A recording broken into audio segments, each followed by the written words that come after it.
शक्ति, मां शक्ति,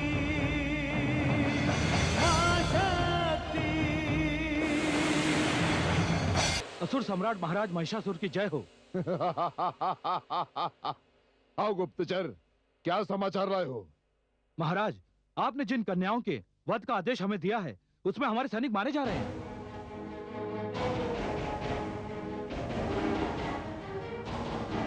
क्या?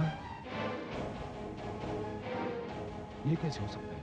महाराज, जब हमारे सैनिक कन्याओं का वध करने जाते हैं तो वहां कुछ काली शक्तियां प्रकट होती हैं और वो हमारे सैनिकों को मार डालती हैं। नहीं, यह संभव नहीं हो सकता। यह संभव नहीं हो सकता। ऐसा ही हो रहा है महाराज। हमारे कितने सैनिक मारे गए? महाराज, कुल मिलाकर 10 सैनिक।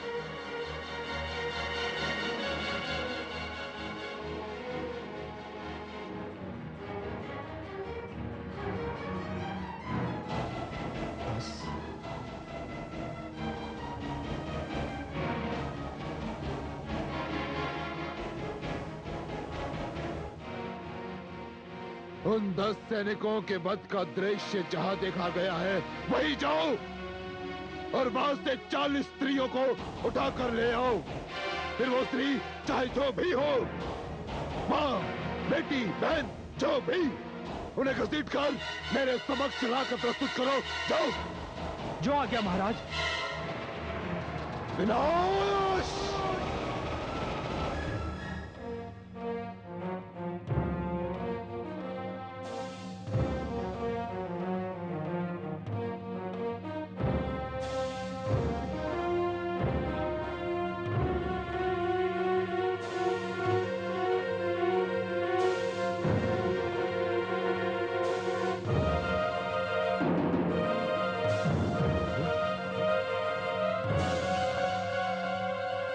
ध्यान रहे, ये स्त्री यहां से जीवित निकलना न पाए, अन्यथा सभी को प्राण दंड दे दिया जाएगा।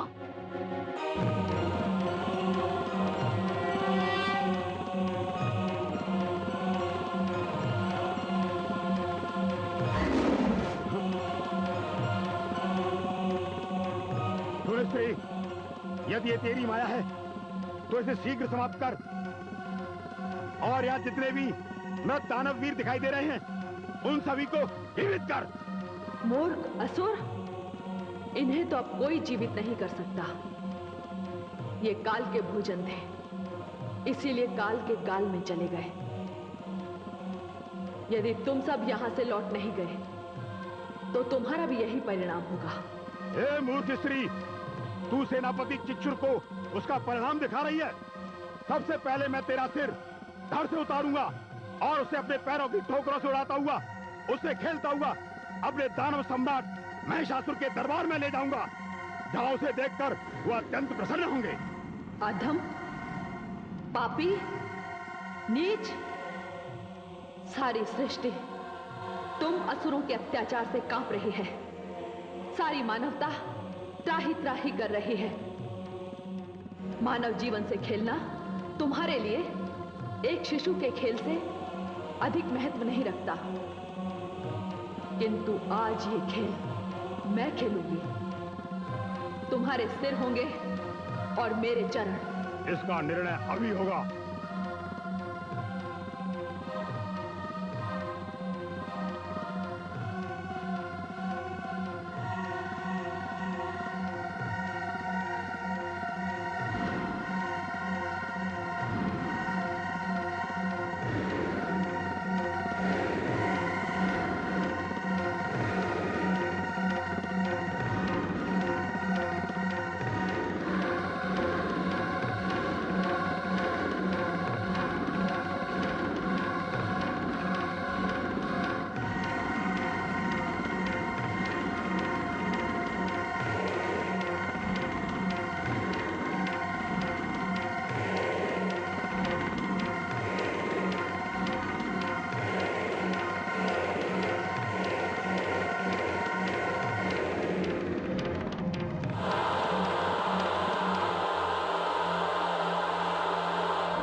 जो सिर कट गया उसे क्या ठोकर मारना।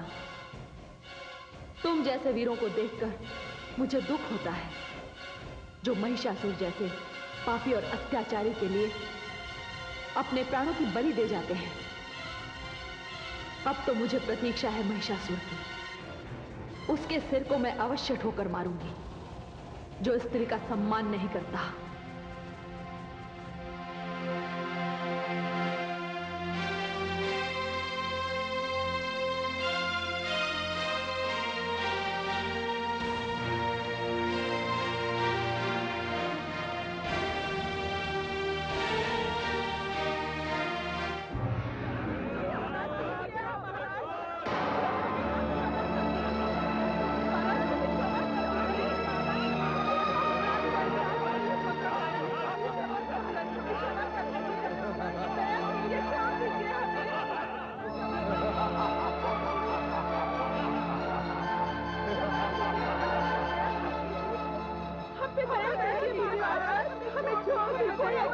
बंद करो ये प्रलाप, बंद करो।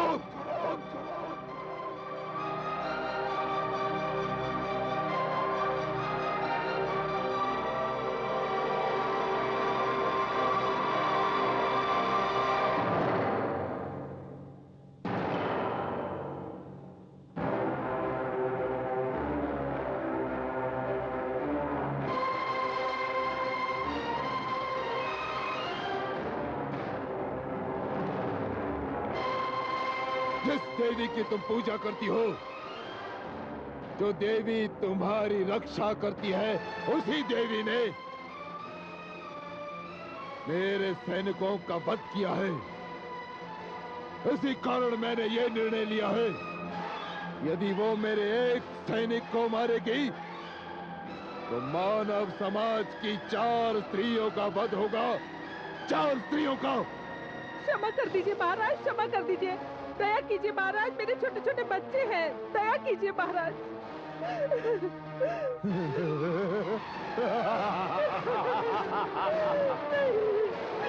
नहीं, मैं महाकाल हूँ, नाम है महिषासुर। दया, ममता, क्षमा जैसे शब्द मैं समझता ही नहीं, समझी? क्षमा कर दीजिए महाराज। न्याय! नहीं, मुझे छोड़ो। नहीं, छोड़ दीजिए।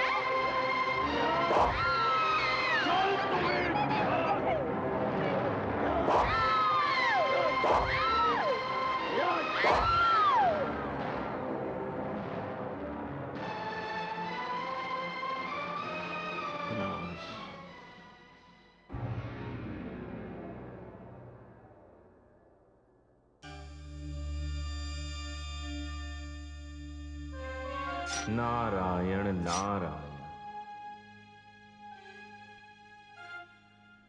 क्या बात है देवर्षि, आपके मुख पर भय और घबराहट की रेखाएं? हे देवी भवानी, ये कैसा संग्राम है? निर्दोष कन्याओं का, कुलीन स्त्रियों का वध किया जा रहा है। देवी भवानी, आप एक राक्षस का वध करती हैं, उधर महादानव महिषासुर 4 निर्दोष स्त्रियों का वध करता है। इस भयानक व्यापार को रोकिए। रुक जाएगा देवर्षि, रुक जाएगा। घड़ा भर चुका है, पाप का घड़ा अब छलकने ही वाला है। उस दुष्ट महिषासुर ने जितनी निर्दोष स्त्रियों का वध किया है, उनकी मृत्यु तो ब्रह्मा जी ने उसी के हाथों लिखी थी। पर हे देवी भवानी, यदि महिषासुर को और अधिक अवसर मिला तो मानव लोक से स्त्री जाति का अस्तित्व ही समाप्त हो जाएगा। नहीं देवर्षि, नहीं, यह संभव नहीं है। स्त्री ही मूल शक्ति है, स्त्री ही जीवन का आधार है, स्त्री ही सृष्टि है। स्त्री मां है, बहन है, प्रिया है, पुत्री है। स्त्री पूजनीय है। स्त्री ही नहीं रहेगी तो सृष्टि समाप्त हो जाएगी। देवर्षि, सूचना के लिए धन्यवाद। और अब आप ये शुभ समाचार अपने साथ लेते जाइए कि महिषासुर के जीवन की अब कुछ ही घड़ियां शेष हैं। उसके मन में एक विचित्र धारणा घर करती जा रही है कि मैं उसके सैनिकों का वध केवल एक ही कारण से कर रही हूं, और महिषासुर के विचारानुसार वो कारण है उसके प्रति मेरी आसक्ति। देवर्षि, वैसे भी काल बड़ा ही आकर्षक होता है, और जो व्यक्ति काल का ग्रास होने वाला होता है, उसकी दशा वैसी ही होती है जैसे मकड़ी के जाले में पड़े हुए कीट की। नारायण नारायण। हे देवी भवानी, आपकी महिमा तो आप ही जाने। नारायण नारायण।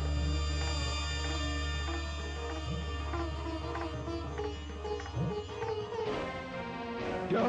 हाँ महाराज, दानव सेना घबराकर भाग रही है। सेनापति चिक्षुर मारे जा चुके हैं। सारे ऋषिगण और देवता प्रसन्न हो रहे हैं। ये असंभव है, असंभव है ये। असिलोमा, विडालक्ष, आज्ञा असुर सम्राट।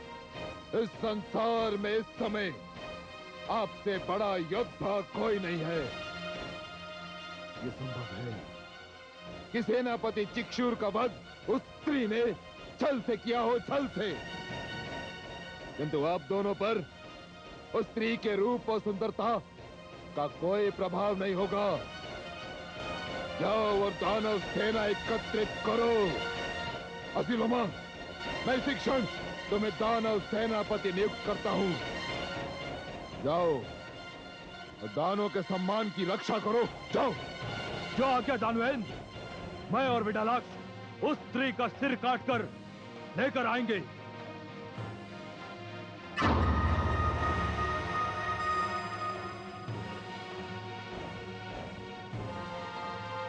विनाश।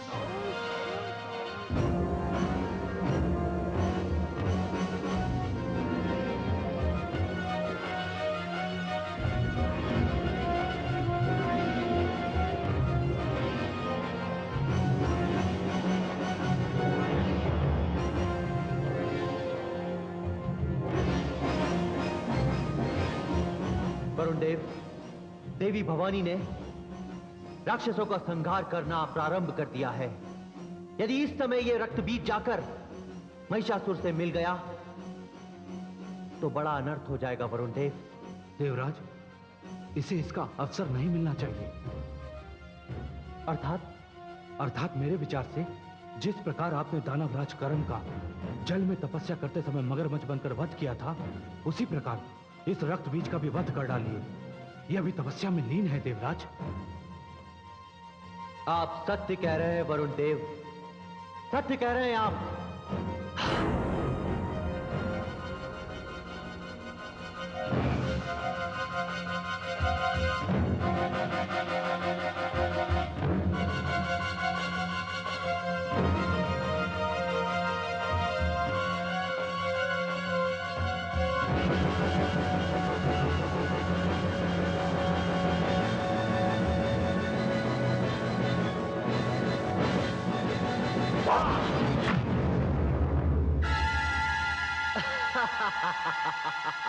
हो गई तेरी तपस्या पूर्ण। बस रक्त बीज, तेरी आयु इतनी ही थी। हे वरुण देव, आपने हमें इसकी सूचना देकर न केवल अपने आप पर बल्कि समस्त देवगणों पे उपकार किया है। चलिए, इसका ये मृत शरीर कोई वन्य प्राणी खा जाएगा। चलिए वरुण देव।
हे दानव श्रेष्ठ रक्त बीज, हमारा प्रणाम स्वीकार कीजिए।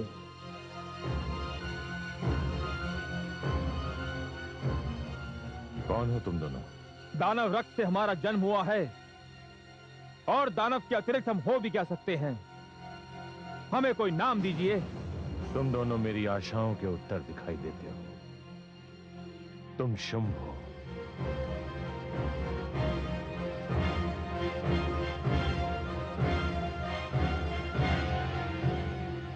और तुम निशुंभ।